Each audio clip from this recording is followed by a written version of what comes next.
Привет, с вами Михалыч, а в этом видео я расскажу и покажу на своем примере, как утеплить свой дом качественно, по уму и при этом сэкономить хорошую сумму денег. Например, мне получилось сэкономить в половину. В конце этого видео я приведу вам все расчеты и стоимости, а также видео расскажу, как правильно утеплять, какие инструменты и что нужно использовать. Так что будет интересно, слушайте и смотрите внимательно. Ну и во-первых, перед тем как вы приступаете к утеплению дома, вам необходимо определиться с материалом, которым вы будете утеплять, а также с толщиной самого материала. Ведь если взять тонкий утеплитель, то толку от такого утепления будет мало. В интернете есть специальные калькуляторы расчета толщины утеплителя, поэтому прогуглите. Но для Украины и средней полосы России минимальная толщина утеплителя должна составлять около 8 см. Это среднее значение, поэтому можно смело покупать утеплитель толщиной 10 см и спать себе спокойно. Что касается самого утеплителя, есть три самых распространенных. Это пенопласт, он самый недорогой, ЭППС, пенополистирол, он уже идет в половину дороже, но он более плотный. А также есть базальтовая вата, которая еще дороже, но по сути по многим характеристикам уступает двум предыдущим утеплителям, так как над базальтовой ватой хорошо поработали маркетологи. Если вам будет интересно, сделаю отдельное видео по утеплителям. Здесь же не буду тратить ваше время, базальтовую вату я сразу отбросил. А также ЭППС я решил не использовать по следующим причинам. Во-первых, то, что он плотный, это конечно же плюс, так как если взять десятку пенополистирола и десятку пенопласта, то ЭППС на 30% хуже проводит тепло. Это плюс. Но здесь же сразу вырисовывается минус. ЭППС имеет плохую адгезию, что приводит к отслаиванию материала от фасада после утепления. Для этого используются гвоздики, хоть они и пластиковые, но это отверстия в стенах и соответственно мостики холода. И вот эти 30% теплопроводности просто развеиваются. А также цена.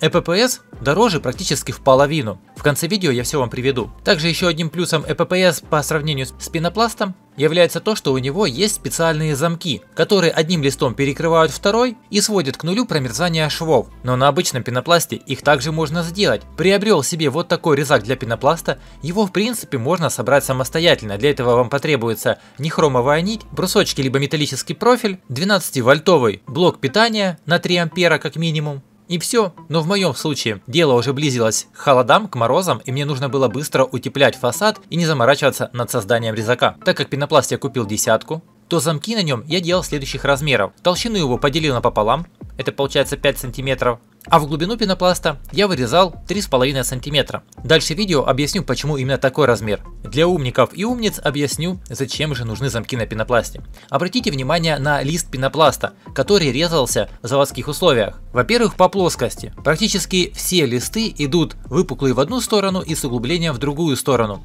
Ровных не так уж много. Ну и сама плоскость стыковки, посмотрите, она также идет небольшим вертолетом и иногда попадается с углублением, либо же выпуклостью. А соответственно, когда вы будете стыковать лист к листу без замков, то вы получите крупные щели 2-3 мм глубиной 10 см, а пропенивая их, вы максимум сможете задавить пену сантиметра на 3-4. Это уже проверено. А когда мы делаем замок, мы полностью избавляемся от проблемы щелей на фасаде, а соответственно и промерзания, и потери тепла. Единственным минусом такого способа это то, что у вас с листов будут отходы. И на весь фасад вам придется купить всего на одну пачку больше пенопласта, без создания замков на листах. Но напомню, мы уже утепляем на всю жизнь, а не на 1 год. Поэтому стоит заморочиться. А кстати, на углах я делал замки 5 на 5. Это позволяет пенополистирол легко стыковать, и обратите внимание, что такой угол точно не промерзнет и не нужно ничего пропенивать. Затем я нарезал все листы с замками. Так как это первый ряд, то внизу замки я не делал. Фундамент дома я утеплял ЭППС, вот для этого в принципе он и годится. Он очень плотный и под воздействием и давлением земли он не деформируется. И теперь на него мне очень удобно устанавливать пенополистирол. Если же у вас такого нет, то по низу по уровню вам нужно будет прибить специализированный уголок для утепления, на который ставятся пенополистирольные или пенопластовые листы, либо же просто брусочек, который будет являться вам нулевой точкой, на которую вы будете устанавливать первый ряд листов, а потом можете его открутить. И вот мы подобрались к второму вопросу, который мучает всех при утеплении. На что утеплять? На специальный клей, либо же на клей-пену? Здесь я отвечу вам не задумываясь. Конечно же, на клей-пену, потому как ровно 10 лет назад я утеплил свой дом, в котором я сейчас живу, на клей-пену, без единого гвоздика. Нигде ничего не отпало, не треснуло, утеплитель держится отлично и помогает экономить большие деньги на отоплении в зимнее время года. И также клея на клей-пену вы экономите колоссально большое время на утеплении, а также хорошую сумму денег на приобретение материала. Теперь, собственно, как на нее клеить. На баллоне, в принципе, написана инструкция, но я, конечно же, покажу вам все на деле. Перед тем, как наносить пену, баллон нужно встряхнуть около 30 секунд. Это нужно делать обязательно. Затем приступаем к нанесению. Самый лучший способ по расходу, а также по удобству – это нанесение конвертом. Сначала мы проходим по контуру, только отступаем от края листа пенопласта как минимум 3 см. Это расстояние нам потребуется на то, что пена расширится, а также когда мы будем ее придавливать, она расползется. И вот чтобы она не вылазила за пределы листа. А внутри мы рисуем конверт. Причем обратите внимание, как наносится пена. Мы пистолет всегда ведем назад от выхода пены, а не вперед, тем самым сгребая пену. Не допускайте данную ошибку. В зависимости от погоды, лучше всего утеплять фасад осенью либо же весной. В этот период сезона еще повышенная влажность и нет сильной жары. Поэтому даем пене 3-5 минут на то, чтобы она подстыла. По консистенции она превращается как в жвачку. Она к пальцам уже не сильно липнет и становится более упругой. Это означает, что можно ее уже приклеивать к стене.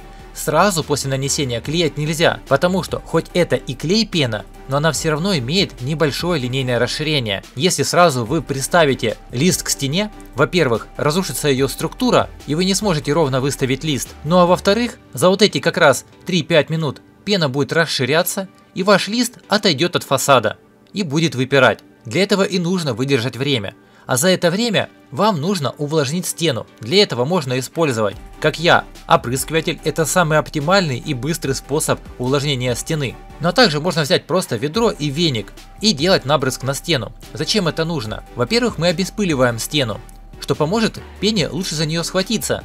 А также при увлажнении стены пена быстрее застывает. Поэтому если вы будете делать все правильно, то у вас будет получаться как у меня. Не нужно будет стоять очень долго с листами, вы будете их просто приставлять к стене легкими круговыми движениями, либо же надавливая рукой, выравнивать по уровню. Затем лист нужно подержать около минуты, и лист должен стать на свое место. Держать его больше не нужно. Если стена кривая, где-то что-то отпирает, тогда нужно подержать около 2-3 минут. За это время пена уже и схватится. А также можно использовать гвозди-сотку и скреплять между собой листы. Свежеприклеенные с теми, которые уже приклеялись. Я вам уже показал утепление на примере стены, а начинаем мы, конечно же, с углов. Сначала выравниваем их, выставляем по уровню во всех плоскостях и от них уже дальше гоним стены. На углы мы сразу наносим пену на 2 листа, а когда клеим пенопласт на стены, то лучше всего наносить пену следующим образом. Наносим на первый лист, ждем около 2 минут и начинаем наносить на второй лист. Только мы нанесли второй лист, уже можно прикладывать первый. Смачиваем стену, приложили, выставили по уровню. То время, которое вы затратили на приклеивание первого листа, позволяет второму уже немножко подсохнуть. И соответственно так можно как конвейером быстро оклеить весь фасад. Например, мне в день удавалось оклеить самостоятельно со всеми подрезками около 35 квадратных метров. А если бы сразу я подготовил весь материал, так как подрезка тоже занимает время, то я думаю 50-60 квадратов в день при оклеивании на пену можно сделать без проблем в одни руки. Чего не скажешь, если будете утеплять на цементный клей, на замес которого уходит половина основного времени. Также еще один момент, друзья, передерживать пену также нельзя. Посмотрите, что может получиться. Специально испортил один лист, но показываю вам, что произойдет. Если нанести пену и подождать около 7 либо же 10 минут, посмотрите, что происходит с пеной. Внутри она еще не застыла, но сверху она уже закарковалась, а значит, что уже к фасаду она не прилипнет. И такой лист держаться будет очень плохо. Поэтому, утепляя фасад на клей-пену, нужно сначала потренироваться приловчиться, а затем все пойдет как по маслу. Теперь, собственно, для чего я делал паз замка на пенопласте 5 на 3,5 см. 5 это понятно, это толщина пенопласта, а 3,5 см мне нужно было для того, чтобы подходить листом к откосу, так как откосы я тоже утепляю пенопластом такой же плотности, только толщиной 3 см, а полсантиметра я даю на пену. Откосы у меня выложены кирпичом по уровню, поэтому лист я ставлю за подлицо с кирпичом, затем нарезаю листы пенополистирола четко по размеру, наношу на них пену, также выдерживаю и потом вставляю в эти пазы.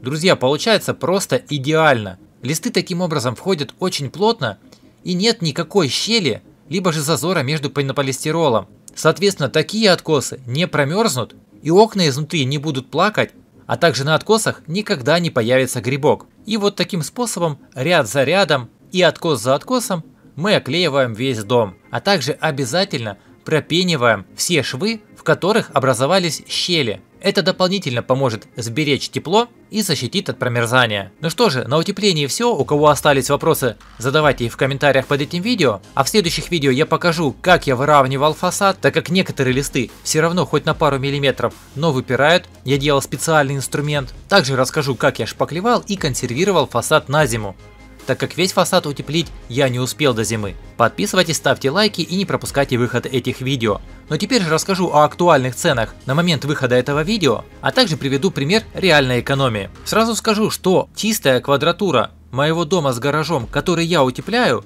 около 240 метров квадратных.